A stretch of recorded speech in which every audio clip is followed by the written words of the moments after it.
Welcome to home with அனு. நம்ம சேனலை புதுசாக பார்க்குறீங்கன்னா ப்ளீஸ் சப்ஸ்கிரைப் பண்ணிவிட்டு அந்த பெல் ஐக்கன் பட்டனில் இருக்கிறது ஆல்ன்றதும் கிளிக் பண்ணுங்கள். இது வரைக்கும் நம்ம சேனலை சப்ஸ்கிரைப் பண்ணவங்க எல்லாருக்குமே ரொம்ப ரொம்ப நன்றி. நான் பூஜை வசல்ஸ்லாம் எப்படி வாஷ் பண்ணுவேன், 2 பொருளை வச்சு எப்படி நம்ம பூஜை வசல்ஸை நல்லா பல ஆக்கலாம்னு சொல்லிட்டு இந்த வீடியோவில் நான் உங்களுக்கு ஷேர் பண்ணுறேன். நிலைவாசலில் நம்ம எதுக்கு மஞ்சள் குங்குமம் வைக்கிறோம், அது வைக்கிறதுனால நம்மளுக்கு என்ன பலன்கள்னு சொல்லிட்டு நான் உங்ககிட்ட இந்த வீடியோவில் வந்து ஷேர் பண்ணுறேன். ஃபஸ்ட்டு நம்ம பூஜை பொருட்களை வாஷ் பண்ணும்போது அதில் இருக்க திரி எண்ணெய்லாம் வந்து நம்ம தனியாக வந்து எடுத்து வச்சிடணும். நீங்கள் இதுக்குன்னு ஒரு கண்டெய்னர் வச்சுக்கோங்க. அந்த திரியெலாம் வந்து நீங்கள் ஸ்டோர் பண்ணி வச்சு சாம்பிராணி புகை எரிய வைக்கும் போது நீங்கள் அந்த திரியை போட்டு யூஸ் பண்ணிக்கிட்டிங்கன்னா நல்லா சீக்கிரமாக வந்து நெருப்பும் வந்து பிடிச்சிக்கும். இந்த எண்ணெயோடைய பிசுபிசுப்பு வந்து விளக்கில் இருந்துகிட்டே இருக்கும். அதுக்காக நீங்கள் ஒரு காட்டன் துணியோ இல்லை டிஷ்யூலையோ வந்து வச்சு தொடச்சி எடுத்துட்டு மஞ்சள் குங்குமம்லாம் இருக்கும் அதை வந்து தண்ணியில் அப்படியே அலசி எடுத்துட்டு லெமனை வந்து கட் பண்ணிவிட்டு நீங்கள் ஒரு ஆஃப் லெமனை வச்சு நல்லா ஸ்க்ரப் பண்ணி விட்டுருங்க. விளக்குக்கு ஃபுல்லாக ஸ்க்ரப்பர் இருக்கும்ல, அதில் வந்து சபீனாவை தொட்டு நல்லா வந்து தேய்ச்சிக்கோங்க. புது ப்ரெஷ்ஷும் வந்து வாங்கி வச்சுக்கோங்க. எப்போவுமே பூஜை வெசல்ஸ் வந்து வாஷ் பண்ணும்போது ஒரு ஸ்க்ரப்பரும் ப்ரெஷ்ஷும் வந்து கையில் வச்சுக்கிட்டிங்கன்னா அந்த இடுக்குலலாம் தேய்க்கிறதுக்கு நமக்கு ஈஸியாக இருக்கும். தேங்காய் நார் கூட முடிஞ்ச அளவுக்கு யூஸ் பண்ணிக்கலாம். அதுவும் வந்து நம்மளுக்கு தேய்க்கிறதுக்குமே ஈஸியாக தான் இருக்கும்.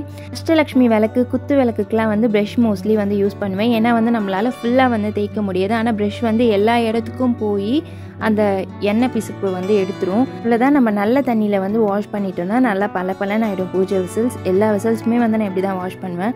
மண்ணகல்லாம் எப்படி மெயின்டைன் பண்ணுறீங்கன்னு சொல்லி கேட்டுருந்தீங்க. ஒன்றுமே இல்லை, நம்ம விம் லிக்விட் இருக்குல்ல, அதை வச்சு சும்மா ஸ்க்ரப்பரில் தேய்ச்சி விட்டுட்டோம்னாலே நல்லா க்ளீன் ஆகிடும். குத்து விளக்கு இந்த மாதிரி தனித்தனியாக வந்து ஓப்பன் பண்ணி எடுத்து வச்சுட்டு அதுக்கப்புறம் லெமன் போட்டு நல்லா ஸ்க்ரப் பண்ணி விட்டுட்டேன். அதுக்கப்புறம் தான் சபீனா போட்டு தேய்ச்சி விட்டேன். நல்லா வந்து க்ளீன் ஆகிடும். இந்த மாதிரி நீங்கள் குத்து விளக்கு வந்து தேய்ச்சாலே அந்த எண்ணெய் பிசுக்கு மட்டும் கீழே இருக்க லேயரில் மட்டும் இருக்கும். ஏன்னா வந்து அந்த திரி வந்து நம்ம வெளியே வச்சு ஏற்றுறப்ப எப்படி இருந்தாலுமே ஒரு சில ட்ராப்ஸ் வந்து கீழே விழும். அங்கே மட்டும் நம்ம நல்லா வந்து லெமன் தேய்ச்சிட்டு அதுக்கப்புறம் நீங்கள் சபீனா போட்டிங்கன்னா ஈஸியாக வந்து க்ளீன் ஆகிடும். எப்போவுமே நம்ம பூஜை வெசல்ஸ் வாஷ் பண்ணதுக்கப்புறம் ஒரு நல்ல காட்டன் துணியில் வந்து நல்லா துடைச்சிட்டு கொஞ்சம் நேரம் காத்தார வச்சுடுங்க. அதுக்கப்புறம் நீங்கள் சந்தனம் குங்குமம் வைக்கிறதெல்லாம் வந்து நம்ம பண்ணிக்கலாம். நம்ம பூஜை வெசல்ஸ்க்கு வந்து இந்த சந்தனம் குங்குமம் மஞ்சள்லாம் வைக்கும் போது அந்த சந்தனம் மஞ்சளில் வந்து கொஞ்சமாக பன்னீர் லைட்டாக ஜவ்வாதை வந்து மிக்ஸ் பண்ணி வந்து வச்சு பாருங்கள். அந்த பூஜை அறைக்குள்ளே போகிறப்போவே வந்து அந்த கோவிலுக்குள்ளே ஒரு ஸ்மெல் வரும். அந்த ஸ்மெல் வந்து அப்படியே வந்து அந்த காற்றடிக்கும் போதோ இல்லை நம்ம பூஜை அறை கிராஸ் பண்ணும் போதோ வந்து நல்லாயிருக்கும் அந்த ஸ்மெல்லு. நீங்களும் இந்த மாதிரி வந்து ட்ரை பண்ணி பாருங்கள். ஃபஸ்ட்டு வந்து மஞ்சள்லாம் வச்சுட்டு அதுக்கப்புறம் வந்து குங்குமமும் வச்சுட்டேன். நம்மக்கிட்ட இருக்க காமாட்சி அம்மன் விளக்கு, அஷ்டலக்ஷ்மி விளக்குலாம் வந்து இருக்கும்ல, அதுக்கெலாம் வந்து நான் ஃபஸ்ட்டெல்லாம் எப்படி வச்சுருந்தேன்னா ஒரு பொட்டு மாதிரி வச்சுருந்தேன் எல்லா லக்ஷ்மிக்குமே. அதுக்கப்புறம் மற்ற என்ன சொன்னாங்க, இல்லை நம்ம முகத்துக்கு எப்படி நல்லா முழுவ பூசுகிறோமோ அதே மாதிரி வந்து விளக்குக்கும் வந்து அப்படி தான் நிறைஞ்சிருக்கணும். நீ நல்லா பூசிட்டு அது மேலே வந்து குங்குமம் வைங்க அப்படின்னு சொல்லிட்டு நானும் அப்பத்துலேருந்து அப்படி தான் பண்ணிகிட்ருக்கேன். என்ன நம்மளுக்கு வாஷ் பண்ணுறப்போ மட்டும் அந்த இடுக்கில் வந்து ப்ரெஷ் போட்டுட்டோன்னா நம்மளுக்கு ஈஸியாக வந்து க்ளீன் ஆகிடும். இதை வந்து ரொம்ப கஷ்டப்பட்டு தான் தேய்க்கணும்லாம் அவசியம் இல்லை.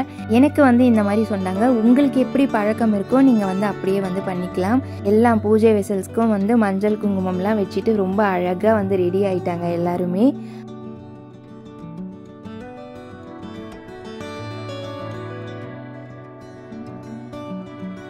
நிலைவாசல்ன்றது வந்து நம்மளுடைய வீட்டுடைய என்ட்ரன்ஸ் மெயின் டோரை தான் வந்து நிலைவாசல் சொல்லுவோம். அந்த வாசக்கால் வைக்கும் போதே வந்து நம்ம பூஜை பண்ணிட்டு நல்ல நாளில் தான் வந்து வச்சுருப்போம். நம்மளுடைய குலதெய்வம் வந்து நம்ம கூடயே வந்து இருக்கிறது இந்த நிலைவாசலில் தாங்க. நம்ம இந்த நிலைவாசலுக்கு கண்டிப்பாக வந்து மஞ்சள் குங்குமம் இதெல்லாம் வச்சு நல்லா அலங்கரிக்கணும்.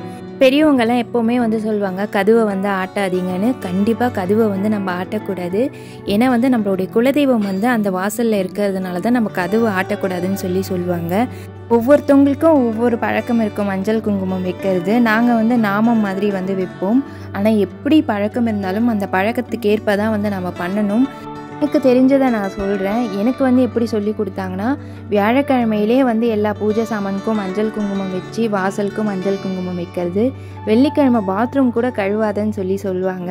நான் சில பேர் வந்து சொல்கிறாங்க ஃப்ரைடேயில் பண்ணலாம், அதெல்லாம் ஒன்றும் தப்பு இல்லைன்னு. ஆனால் வந்து எனக்கு சொல்லி கொடுத்தது வியாழக்கிழமையே எல்லாமே வந்து பண்ணிடுமா, ஃப்ரைடே வந்து நம்ம எதுவும் வந்து கழுவிட்டு மஞ்சள் குங்குமம் வைக்கக்கூடாதுன்னு சொல்லிட்டு அப்பத்துலேருந்து இப்போ வரைக்கும் நான் அதை தான் ஃபாலோ பண்ணிகிட்டே இருக்கேன். அதே மாதிரி நிலைவாசலில் வந்து நம்ம வெறும் சந்தனம் மட்டும் வந்து பயன்படுத்தக்கூடாது. அது கூட மஞ்சள் சேர்த்து அந்த மாதிரி வந்து நம்ம பயன்படுத்தி மஞ்சள் குங்குமம் வைக்கலாம். நம்ம இந்த மாதிரி மஞ்சள் குங்குமம் வச்சு தீபம் ஏற்றுறதுனால நம்மளுடைய வீட்டுக்கு மகாலட்சுமி தாயார் வந்து கண்டிப்பாக வருவாங்க. இப்படி செய்தோன்னா கண்டிப்பாக நம்மளுடைய குலதெய்வமுடைய அருளும் மகாலட்சுமி தாயாருடைய அருளும் வந்து ஒன்றா சேர்ந்து நமக்கு கிடைக்கும். நம்ம வறுமையெல்லாம் நீங்கி செல்வம் செழிப்பாக வந்து இருப்போம். துளசி மடத்துக்கும் மஞ்சள் குங்குமம் வைக்கிறதுக்கு முன்னாடி நல்லா தண்ணியில் ஃபுல்லாக வாஷ் பண்ணிவிட்டு ஒரு காட்டன் துணியில் துடைச்சிட்டு அதுக்கப்புறம் மஞ்சள் ஃபுல்லாக பூசிட்டு குங்குமம் வைக்கணும். இந்த மாதிரி வைக்கிறப்பவே வந்து நல்லா பளிச்சுன்னு மங்களகரமாக இருக்கும். நம்ம இந்த மஞ்சளோட பன்னீர் சேர்க்குறப்போ நல்லா பளிச்சுன்னு இருக்கும். துளசி மரத்துக்கிட்டேயும் வந்து நான் நல்லா மஞ்சள் பூசி விட்டுட்டு அதுக்கு மேலே வந்து கோலம் போட்டால் நல்லா அழகாக இருக்கும். பூஜை படங்களுக்கும் சரி நம்ம ஒரு தண்ணியில் லைட்டாக ஜவ்வாது போட்டுட்டு நல்ல துணியில் வந்து நல்லா பிழிஞ்சு எடுத்துட்டு அந்த பூஜை படத்தை ஃபுல்லாக துடைச்சி எடுத்துக்கோங்க. அதுக்கப்புறம் காஞ்ச துணியில் நல்லா ஒன்ஸ் வந்து துடைச்சிட்டு அதுக்கப்புறம் நம்ம சந்தனம் மஞ்சள் வைக்கிறது குங்குமம் வைக்கிறதுலாம் வந்து பண்ணிக்கலாம். வீக்லி ஒன்ஸும் வந்து பண்ணுறவங்க இருக்காங்க, 2 வீக்ஸ் ஒன்ஸ் வந்து பண்ணுறவங்களும் இருக்காங்க. சாமி படத்துக்கு இந்த மாதிரி துடைச்சிட்டு மஞ்சள் குங்குமம் வைக்கிறது. மோஸ்ட்லி வந்து நம்ம மஞ்சளோட சந்தனம் வந்து சாமி படத்துக்குலாம் வச்சோன்னா அந்த அடையாளம் இல்லாமல் நல்லாயிருக்கும். படத்துக்கு கீழே வந்து அச்சில் வந்து கோலம் போட்டுருந்தேன், நல்லா வந்துருந்தது.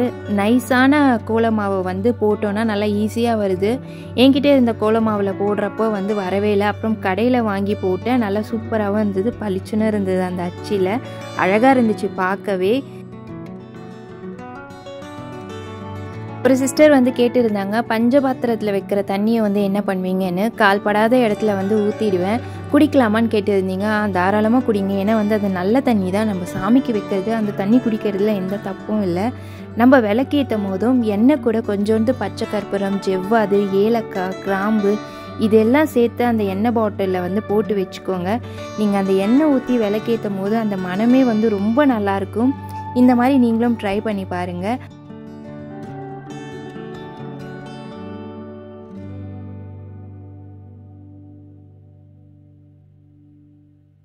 எனக்கு தெரிஞ்ச ஒரு சில விஷயம்லாம் வந்து உங்ககிட்ட வந்து ஷேர் பண்ணதில் எனக்கு ரொம்ப சந்தோஷம். இந்த மாதிரி டிப் வந்து நீங்களும் ட்ரை பண்ணி பார்த்துட்டு எப்படி இருந்துச்சுன்னு கமெண்ட் பாக்ஸில் சொல்லுங்கள்.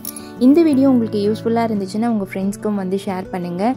இந்த வீடியோ பிடிச்சிருந்ததுன்னா லைக் பண்ணுங்கள், ஷேர் பண்ணுங்கள், சப்ஸ்கிரைப் பண்ண மறந்துடாதீங்க. புதுசாக பார்க்குறீங்கன்னா அடுத்த ஒரு சூப்பரான வீடியோவில் பார்க்கலாம். தேங்க்ஸ் ஃபார் வாட்சிங்.